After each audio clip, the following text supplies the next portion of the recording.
Nandito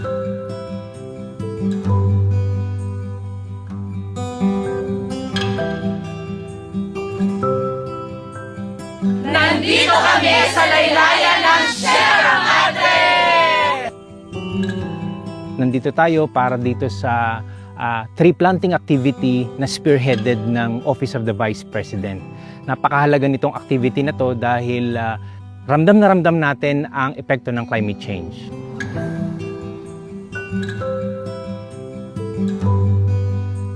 Sa ngayon po ay malaking bagay po yung mga naitanim nating fruit trees na naabot nyo dito sa amin kahit sa malayong lugar, naisagawa po natin yung magandang programa ng ating OBP.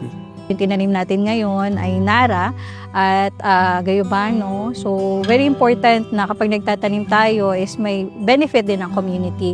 So, sa pamamagitan ng mga fruit-bearing trees na tinanim natin, masisecure natin na mayroon silang pagkain na maka-harvest in time. And of course, itong mga Nara native species natin, very important din lalo na sa pag-hold ng lupa. Maiwasan yung mga landslide, maiwasan yung mga pagbaha.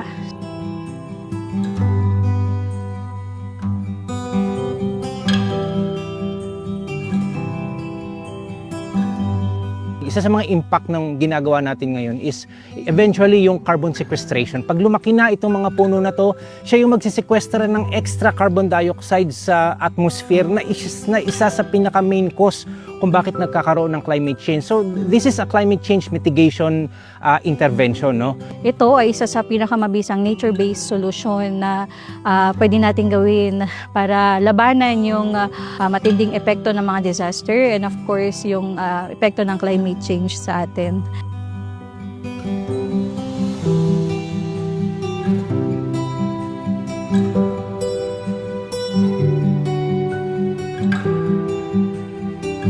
Maraming salamat sa pagkakaroon ng mga ganitong initiative. Sana mas dumami pa yung mga ganitong initiative. Iba't ibang stakeholders ay magkaroon ng inisyatibo para magsimula ng mga ganitong inisyatiba. Maraming salamat po sa Office of the Vice President sa pagsama sa amin na punuin o magtanim dito sa aming bayan. Sana po mas dumami pa po ang inyong matulungang bayan at mas mapalakas po natin ang mga reforestation activities dito sa ating bansa.